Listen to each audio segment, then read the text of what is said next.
जय जय रघुवीर समर्थ। सदा देव काजी झिजे देह ज्याचा, सदा राम नामे वदे नित्य वाचा। स्वधर्मेची चाले सदा उत्तमाचा, जगी धन्य तो दास सर्वोत्तमाचा।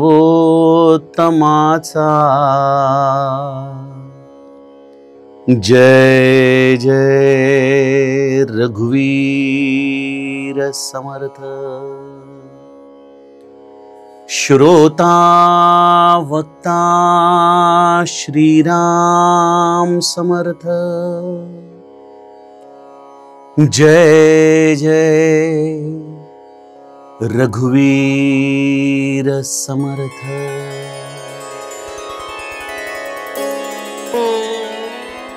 श्रीराम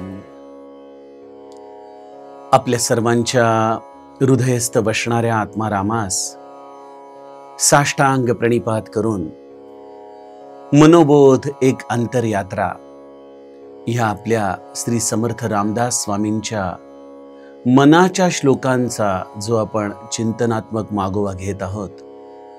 सज्जन हो, आज आपण त्यातील श्लोक क्रमांक 48 ह्याचं चिंतन पाहणार आहोत। समर्थांनी गेल्या श्लोकापासून आपल्याला एक दशश्लोकी सूत्रात्मक अशी मालिका या श्लोकांच्या आधाराने सांगायला सुरुवात केली आहे। काय आहे ते सूत्र? जगी धन्य तो दास सर्वोत्तमाचा। या सर्वोत्तमाचा अर्थात प्रभू रामचंद्रांचा दास होणं, त्यांची दास्य भक्ती करणं, यामध्येच जीवनाची धन्यता सामावली आहे। मग हा प्रभू रामचंद्रांचा दास व्हायचं म्हणजे नेमकं काय व्हायचं बरं? या प्रत्येक गुणधर्माचं चिंतन आपण पुढील 10 श्लोकांमधून करणार आहोत। त्यातील गेल्या श्लोकामध्ये समर्थांनी आपल्या सगळ्यांच्या अंतरंगामध्ये वसणाऱ्या दृष्टी दोषावरती प्रकाश टाकताना म्हटलंय की मनी लोचनी श्रीहरी तोची पाहे। जो आपणा सकट या ब्रह्मांडातील प्रत्येकामध्ये राम पाहतो, जनी जाणता भक्त होऊन राहे। असा हा जाणता तत्वचिंतक, तत्वाशी तद्रूप झालेला असा हा जाणता भक्त होऊन सगुणाची उपासना करतो। नवे नवे गुणी प्रीती राखे क्रमू साधनाचा। ज्या साधन मार्गावरती येऊन त्याला हे जाणते पण प्राप्त झालेला आहे, असा हा भगवंताचा दास या सर्व साधन मार्गांच्या विषयी मनामध्ये कधीच विक्षेप आणत नाही। त्याविषयी कधीही त्याच्या मनात आळस उत्पन्न होत नाही। असा हा दास सर्वोत्तमाच्या चरणी निरंतर रत राहतो। हे सूत्र समर्थांनी आपल्याला गेल्या श्लोकामध्ये सांगितलं।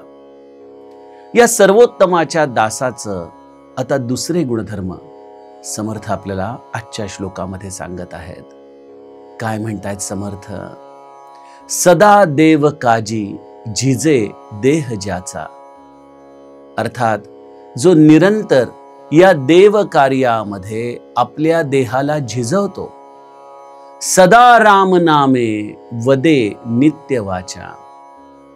आणि हे कार्य करत असताना ज्याची वाचा निरंतर रामनामामध्ये रत आहे, मग्न आहे, रंगली आहे, अशी या दासाची अंतरंगाची आणि कर्माची अवस्था समर्थ आपल्याला सांगतात। आणि त्याचबरोबर स्वधर्मेची चाले सदा उत्तमाचा। जो आपल्याला या नियतीने दिलेलं धर्म कार्य, या मिळालेल्या सर्व विहित कर्मांचं आचरण जो अत्यंत उत्तम पद्धतीने करतो, असा हा जगी धन्य तो दास सर्वोत्तमाचा। समर्थांच्या दृष्टीने या सर्वोत्तमाचा दास होण्याची ही काही सूत्र आपल्याला ते या 48व्या श्लोकामध्ये सांगत आहेत. बघा सज्जनो, इथं एक मूलभूत प्रश्न मी आपणास विचारू इच्छितो. का व्हायचं दास या सर्वोत्तमाचं? काय गरज आहे आम्हाला या सर्वोत्तमाचं दास होण्याची? बघा, एक साधा मी तुम्हाला व्यावहारिक फॉर्म्युला सांगतो. तुम्ही जर एखाद्या साधारण ऑफिसरच्या हाताखाली जर कामाला असाल, तर तो साधारण ऑफिसर जरी खूप प्रसन्न झाला तरी त्याच्या शक्तीबाहेरची गोष्ट तुम्हाला देऊ शकत नाही. अगदी एखाद्या कार्यालयाचा प्रमुख जरी असला तरी त्याला देखील काही मर्यादा आहेत. अगदी देशाचा पंतप्रधान जरी झाला आणि जरी तो तुमच्यावर अत्यंत प्रसन्न झाला तरी देखील त्याला आपल्या या नियमांच्या चौकटीमध्ये बसूनच तुमच्यावरती कुठल्या ना कुठल्या तरी प्रसन्नतेची पावती देता येऊ शकते. परंतु या जगामध्ये एकच असं तत्व आहे आणि तो आहे माझा राम, तो सर्वोत्तम, जो आपल्या दासावरती प्रसन्न झाल्यानंतर कल्पनेच्या पलीकडं त्याला त्याच्या झोळीमध्ये गोष्टी देऊन टाकतो. उदाहरणच द्यायचं झालं तर रावणाचा सावत्र भाऊ बिभीषण रामाच्या चरणांजवळ गेला. खरं तर मनामध्ये धाकधूक होती की रामराया आपल्याला स्वीकारेल का नाही स्वीकारणार. आपण तर सगळे पाश सोडून लंकेचे रामाकडे आलेलो आहोत आणि जर रामानेही आपला अव्हेर केला तर, अशी मनस्थिती घेऊन बिभीषण त्यांच्या जवळ आला. अत्यंत करुण भावनेने तो रामाला शरण गेला आणि रामाने त्याला प्रथम भेटीमध्येच काय म्हणाले, कह लंकेस सहित परिवारा, कुशल कुठाहर बास तुम्हारा. हे लंकेश, हे लंकापती, मला सांगा कसे आहात आपण? आपला परिवार कसा आहे? आपलं निवासस्थान जे अत्यंत कठीण अशा काळामधून जातंय, आपण तिथं नीतिधर्माचं आचरण कसं केलं? रामाच्या या मृदुबाणीमध्ये एक अत्यंत महत्वाची उपाधी त्याने बिभीषणाला दिली की लंकापती बिभीषण. कदाचित बिभीषण देखील ही उपाधी ऐकल्यानंतर रामाला म्हणाला असेल, रामा, मी लंकापती नाही, माझा भाऊ रावण लंकापती आहे. पण रावण जरी लंकापती असला तरी तो रावण या लंकेमधून च्युत होणार आहे, त्याचा वध होणार आहे, राक्षसांचा निपात होणार आहे आणि ही सोन्याची लंका बिभीषणा तुझ्या झोळीमध्ये पडणार आहे. हे जणू काही रामाने न जिंकलेली लंका बिभीषणाला देऊन आपल्या या सर्वोत्तम पदाची ग्वाही त्याने बिभीषणाला दिली. सज्जनो, कितीतरी उदाहरणं आहेत. साधू संतांना, ऋषी मुनींना त्याने विमल ज्ञान दिलं, मोक्ष ज्ञान दिलं, हनुमंताला दास्यत्व दिलं, केवटाला आपलं सर्वस्व दिलं. कितीतरी राक्षसांचा मृत्यू पश्चात मोक्ष देऊन त्यांचं कल्याण केलं. त्यामुळे या सर्वोत्तमाची चाकरी करणं हा खरं तर व्यावहारिक दृष्ट्या अत्यंत नफ्याचा असा कार्यभाग आहे. ज्याला हे कळालं ना आपल्या आयुष्यामध्ये की जगाच्या मी ठोकरी खातोय खरं, किती पद्धतीने लाचार होऊन मी जीवन जगतो, हे ठीक आहे, माझ्या प्रारब्धानुसार मला जे काही माझ्या पोटा पाण्याचा व्यवसाय करायचा आहे त्यामध्ये मला सहन करावंच लागेल. पण एक आहे, ह्या अवस्थेमध्ये जर मी रामाचा दास होऊ शकलो तर निश्चितपणे माझ्या प्रारब्धाच्या पलीकडं, माझ्या कल्पनेच्या पलीकडं तो रामराया माझ्या जीवनाचं कल्याण करून टाकतो. इतिहासामध्ये अशा अनेक साक्षी आहेत. काय होतं सुदामाकडं, पण कृष्णाने सुदामाच्या भाग्यरेषांना बदलून टाकलं. तो आपल्या गावी घरी परतण्याच्या आधीच एक मोठा राजमहल तिथे लक्ष्मी मातेने तयार करून ठेवला. सज्जनो, या सगळ्या उदाहरणातून आपल्याला मी एक जणू काही प्रलोभन देऊ इच्छित आहे की जगाची चाकरी करण्यापेक्षा रामाची चाकरी करा, रामाचे दास व्हा आणि या सर्वोत्तमाचा दास मग तुमचे लाड कसे पुरवतो ते बघा. अर्थात दास होण्यासाठी आम्हाला या भावनेला देखील तिलांजली द्यावी लागते बरं. कारण मला काहीतरी प्राप्त व्हावं या भावनेतून दास्य भक्ती कधी घडत नाही. दासाला केवळ त्याच्या चरणी झिजणं माहिती असतं, संपून जाणं माहिती असतं. कापुराची वाती ही जशी आपल्या जागेवरतीच क्षणामध्ये विरून जाते, तसं दासाचं जीवन असतं. त्यामुळं रामाचा दास झालं तर जीवनाचं खऱ्या अर्थाने भाग्योदय होतो, यात काही शंका नाही. पण रामाचा दास होणं हे देखील तितकं सोपं नाही. संपूर्ण निष्काम झाल्याशिवाय रामाचा दास होता येत नाही. हे तर मी तुम्हाला व्यावहारिक पातळीवरती रामाच्या दास्यत्वाची मौज काय आहे हे सांगत होतो. समर्थ आज आम्हाला या दास्यत्वाचे पुढचे काही गुणधर्म सांगतात. कसा असतो दास? सदा देव काजी झिजे देह ज्याचा. बघा, दास या शब्दाला उलट केलं की तिथं शब्द तयार होतो सदा. आणि माझ्या समर्थांनी या श्लोकामध्ये तिन्ही चरणांमध्ये सदा या शब्दाचा उपयोग केलेला आहे. सदा देव काजी, सदा राम नामे, स्वधर्मेची चाले सदा उत्तमाचा. हा सदा शब्द याचा अर्थ जो कधीच खंडित होत नाही, ज्याच्यामध्ये कुठलाही विक्षेप येत नाही, जिथं क्षणभर देखील आपल्या कर्तव्यांपासून तो दास ढळत नाही, अशा या अवस्थेला सदा असं म्हटलं जातं. आता ह्या अवस्थेच्या रेफरन्सने आपण दास्यत्वाचे गुणधर्म बघूयात. म्हणजे याच्यातील कुठलाही गुणधर्म हा पार्ट टाइम नाहीये. सदा देव काजी झिजे देह ज्याचा. हो, करतो ना आम्ही, देवाचं कार्य करतो, देवाची सेवा करतो, घरामधल्या देवांची पूजा करतो, सगळं काही करतो, कुळाचार कुळधर्म सगळं काही व्यवस्थित करतो. मग हे देव कार्यासाठी झिजणं नाही का हो? निश्चितच हे देखील झिजणंच आहे.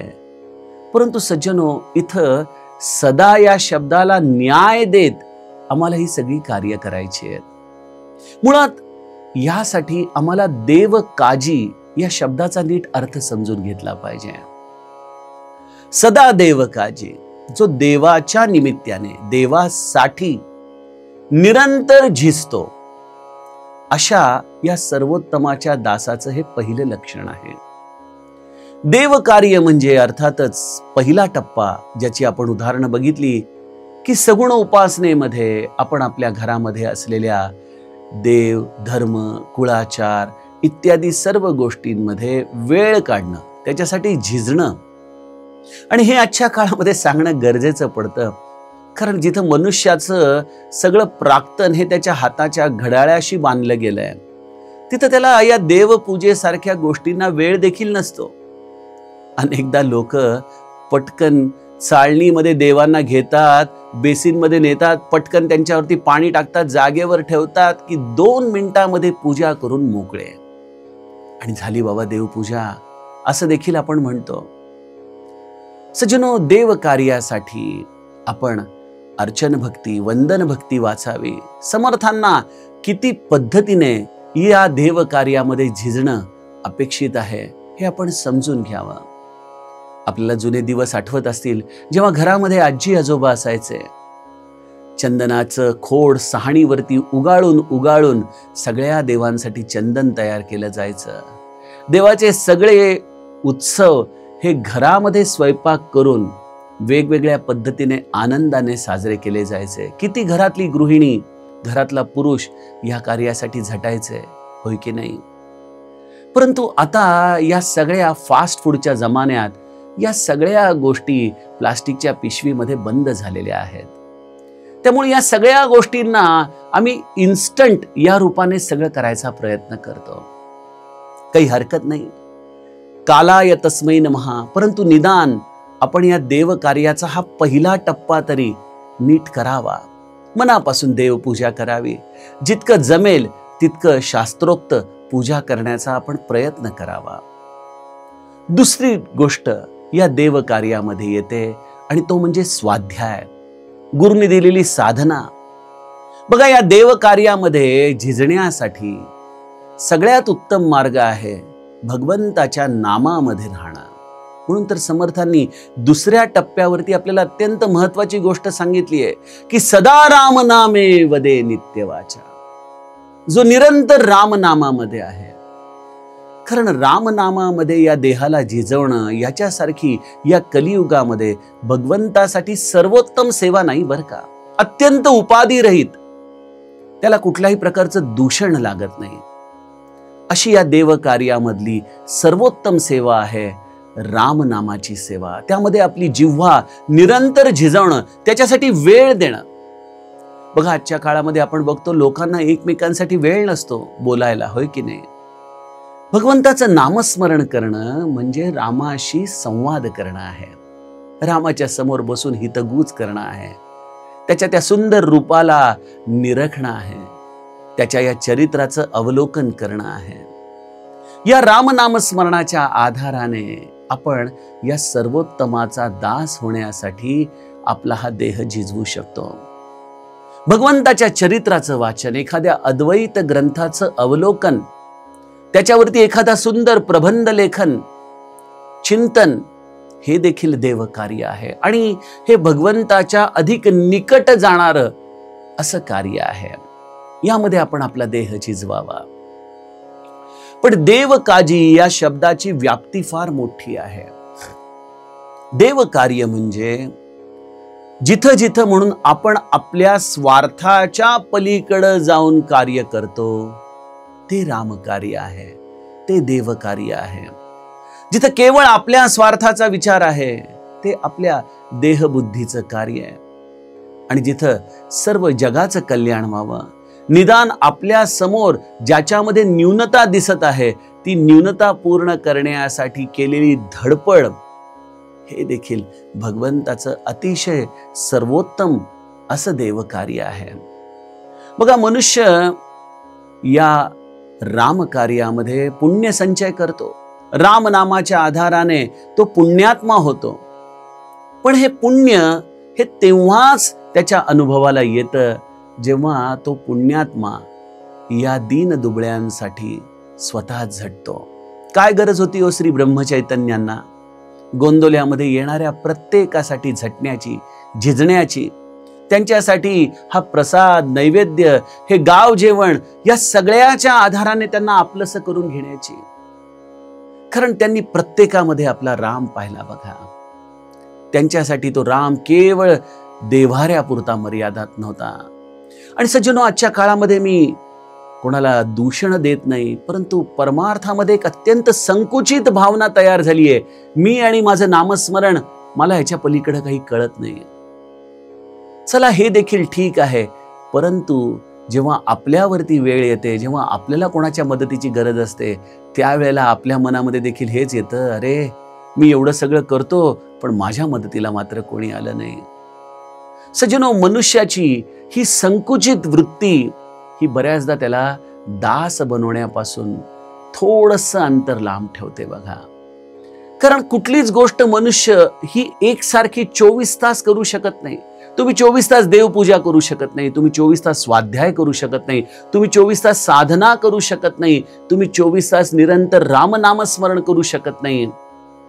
परंतु मनुष्य या सगळ्यामधून स्वतःला प्रत्येक क्षणी, प्रत्येक घटिकेमध्ये वाटून घेऊ शकतो. आणि तो आपली अंतस्थ वृत्ती सतत या भावनेमध्ये ठेवू शकतो की मी या राम कार्यासाठी जन्माला आलेलो आहे. अशा रीतीने जो राहील, सज्जनो, त्याची देहबुद्धी झडते. आणि त्याची देहबुद्धी झडते, तोच दास होतो आणि तोच सदा या अवस्थेमध्ये जगू शकतो. समर्थांनी याला तिसरी उक्ती जी दिलेली आहे ती अत्यंत महत्वाची आहे. स्वधर्मेची चाले सदा उत्तमाचा. भगवंताचा दास होणं म्हणजे आपला प्रपंच सोडणं नाही. भगवंताचा दास होणं म्हणजे आपल्या नोकरी धंद्याला तिलांजली देणं नाही. आपण जे जे काही करत आहोत ते भगवंतासाठी करत आहोत. हे सगळं काही कृष्णार्पणमस्तु या भावनेने करत राहणं. प्रत्येक कर्माची शक्ती माझा राम आहे, प्रत्येक कर्माचं फळ माझा राम आहे. या गोड भावनेमध्ये जर आपण आपला प्रपंच करत असू, आपला नोकरी व्यवसाय धंदा करत असू आणि प्रत्येक कर्म रामाला अर्पण करत असू, तर सज्जनो, हे देखील रामकार्यच आहे. तेव्हा तुम्हाला मिळतोय कदाचित पगार, तो तुमच्या कष्टाचा मिळतोय, परंतु तुमच्या मनामध्ये हा कधीच स्पर्श देखील होणार नाही या भावनेला की हे मी माझ्या कष्टाने मिळवलंय. पूज्य तात्यासाहेब केतकर होते ना, ते आपला पगार झाले की महाराजांच्या समोर आणून तो पगार ठेवायचे आणि काय म्हणायचे महाराजांना, महाराज हा एवढा मोठा प्रपंच आपण चालवता, आपल्या या कार्यामध्ये हा पगार बघा थोडासा मदत रूपाने आणलेला आहे, आपणच आता या कसा प्रपंचाला चालवायचं ते बघून घ्या. सज्जनो, ही जी समर्पणाची भावना आहे ना, ती तुमच्या स्वधर्माला देव कार्यामध्ये बदलून टाकते. इथं आपल्या स्वतःच्या साठी कुठलीही स्वार्थ बुद्धी न ठेवता आपण या रामाच्या चरणी आपल्या प्रत्येक कार्याला समर्पित करून राहावं, म्हणजे मग आपण 24 तास त्या भगवंताचे दास होतो. आपल्याला हा सदा शब्द आपल्या प्रत्येक कृतीला लागू पडतो. अशा या दासाचे हे 3 सुंदर गुणधर्म, सदा देव काजी जिजे देह ज्याचा, सदा राम नामे वदे नित्य वाचा, आणि स्वधर्मेची चाले सदा उत्तमाचा. अशा या 3 गुणधर्मांनी परिपूर्ण असलेला हा दास, हाच खऱ्या अर्थाने या सर्वोत्तमाचा दास होऊन जगामध्ये धन्यता प्राप्त करतो. असं माझ्या समर्थ माऊलीच्या श्लोकाचा हा गुरुकृपेने आपण बघितलेला भावार्थ. आता पुढील श्लोकाचं चिंतन आपण उद्याच्या सत्रामध्ये करूयात. जानकी जीवन स्मरण. जय जय राम.